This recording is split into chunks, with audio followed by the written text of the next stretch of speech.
Pai do Senhor, povo de Deus, me chamo Danilo Melo e sejam mais uma vez muito bem-vindos ao canal Nossa Morada.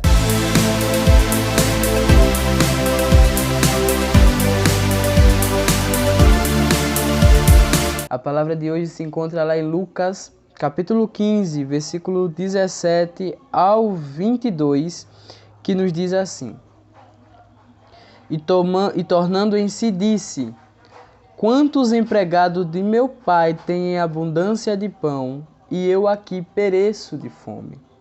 Levantar-me-ei e irei ter com meu pai, e dir-lhe-ei: Pai, pequei contra o céu e perante ti, já não sou digno de ser chamado teu filho. Faz-me como um dos teus empregados.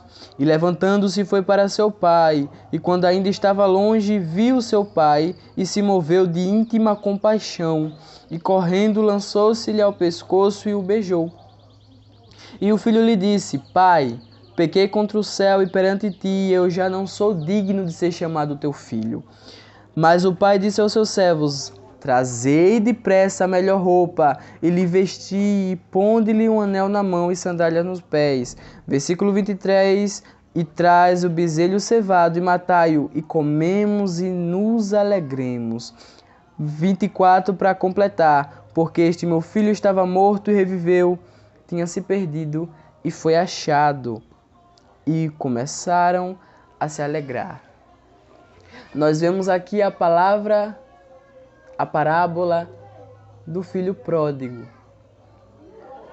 O filho pródigo, vamos usar a imagem de que era um jovem que estava na igreja servindo, que estava ali servindo ao seu pai e percebeu que ele não queria aquilo, mas de uma maneira muito ilustrativa, como ele estava renunciando e ele percebeu que renunciar não era o que ele queria aproveitar o mundo, ele queria aproveitar as festividades, ele queria fazer a sua vontade, ele queria fazer os seus desejos. E aí nós vemos, eu estou usando do modo explicativo já para não ter que repassar toda a história, nós vemos que o filho pródigo, ele chega para o pai e diz: Pai, eu quero toda a minha parte da herança, porque eu não quero ficar aqui, eu quero conhecer o mundo. Eu quero conhecer a beleza do mundo. E o que é que o pai faz? O dá. Sabe por quê? Porque Deus, ele não quer segurar ninguém na casa dele. Deus, ele quer que você esteja na casa dele por vontade própria. A adoração a Deus, ela não é forçada. A adoração a Deus é por vontade própria. E aí, o pai dá e ele vai embora. Só que o que é que acontece? Quando você sai da presença de Deus, você começa a perceber a realidade com a qual o inimigo estava tentando te enganar. Quando o filho pródigo estava dentro e via fora, o diabo fazia ele ver coisas que não eram tão desagradáveis. Mas quando ele saiu de dentro e foi para fora, ele começou a perceber a realidade.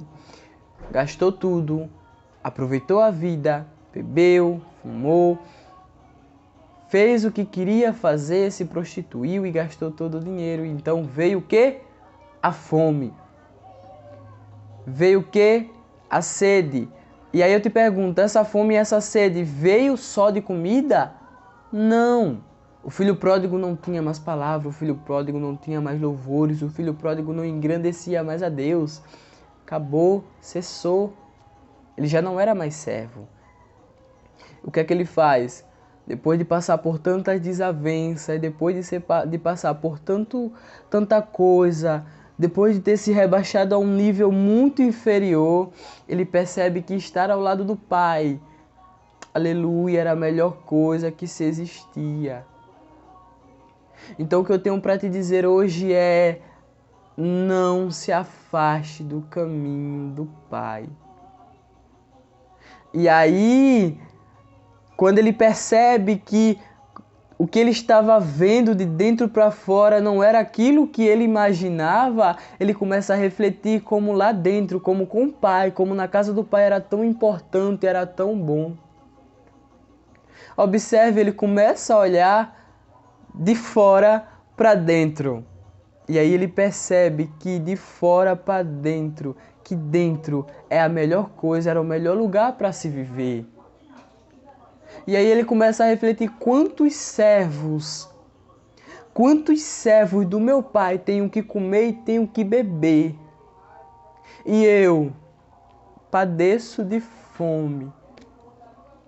Quantos servos dentro da igreja, servos, pastores, diáconos, missionários, os que trabalham no banco, os que trabalham dentro da igreja, os que não trabalham, os que não exercitam nada, mas que adoram, que fazem a vontade de Deus, que servem. Tenho que comer e o que beber. E eu não estou falando de matéria física. Eu estou falando do espiritual. Quantas pessoas têm a palavra para ouvir, para se alimentar, os louvores para engrandecer a Deus, a presença para sentir. E hoje tem filhos que largaram o pai para viver o mundo e estão sofrendo. Então, em nome de Jesus, volta para casa. Em nome de Jesus, volta para o reino. Em nome de Jesus, volta para teu pai. E quando ele reflete, o que é que ele fala? Eu vou. E quando chegar lá, eu vou pedir para ser filho. Não vou pedir para ser filho, para voltar a ser filho. Eu vou pedir para ser servo. Eu vou pedir para servir. Eu vou pedir para ser empregado. Eu vou pedir para trabalhar para ele. E quando ele chega lá, o pai diz, vem para o lugar que era teu, porque o lugar que era teu ainda está guardado. Oh, meu Deus! O lugar que era teu ainda está guardado. O banco que você sentava ainda está guardado. A presença que você sentia ainda está te esperando. A presença que você sentia ainda está te aguardando. O Pai deixou separado o seu lugar. Ninguém ocupou o seu lugar. Ninguém ocupou o lugar que o Pai deixou para você. Está esperando o quê? Você está esperando o quê para voltar para o tal Pai? Você acha que o Pai vai te envergonhar? Você acha que o Pai vai te rebaixar? Você acha que o Pai vai botar você para baixo? Não. O Pai vai fazer festa para você. O Pai vai fazer festa para você. Vai mandar pegar a melhor roupa, vai mandar pegar o melhor anel, vai mandar matar o melhor novilho pro seu irmãozinho, pro que já tá com ele. Não, é para você. Então volta pro Pai, porque ele vai te receber de braços abertos. Assim como ele me recebeu. Eu estava na igreja, eu saí pro mundo, eu aproveitei o mundo, eu me prostituí, eu bebi, eu fiz tudo aquilo que eu queria fazer carnalmente. E quando eu voltei, o meu pai disse para mim, o lugar que era teu continua sendo teu, o propósito que era teu continua sendo teu, o chamado que era teu continua sendo teu. O Pai, ele não esqueceu de você. O Pai, ele não esqueceu de ti, ele ainda está te esperando. É tão provável que mesmo de longe, olha, gente, de longe o Pai conheceu que era o Filho. Por quê? Porque o Pai o esperava ansiosamente. Jesus está te esperando. E o teu lugar está separado. O lugar que era teu continua lá. O chamado que era teu continua lá. Ninguém vai tomar. Ninguém vai pegar aquilo que é teu. Ninguém vai roubar aquilo que é teu, porque continua lá. E Deus está dizendo, volta para casa. Porque grandes coisas eu quero fazer na tua vida. Não deixe para amanhã. O que você pode fazer hoje. O que você pode fazer agora. E que Deus te abençoe a tua consciência e faça assim como o filho pródigo.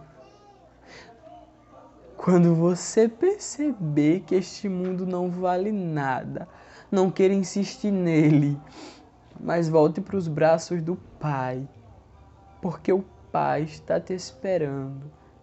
E quando você voltar para os braços do Pai, insista no Pai, persevere no Pai, busque o Pai, porque o Pai é o único que pode te dar aquilo que você precisa.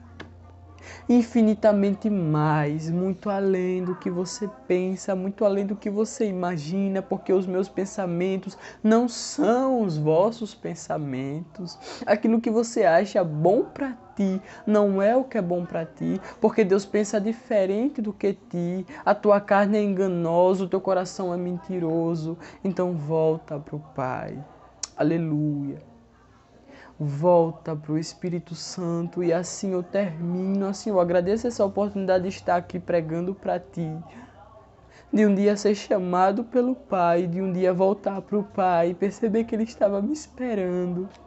E até hoje, irmãos, até hoje Ele insiste em mim, em trabalhar em mim. Então volta para o Pai, abraça o Pai, chama pelo Pai, chora pelo Pai e clame pelo Pai. Fique na paz, que Deus te abençoe, que Deus seja glorificado em ti, que Deus glorifique-se na tua vida. E que Deus te abençoe. E não se esqueça, volte para o Pai.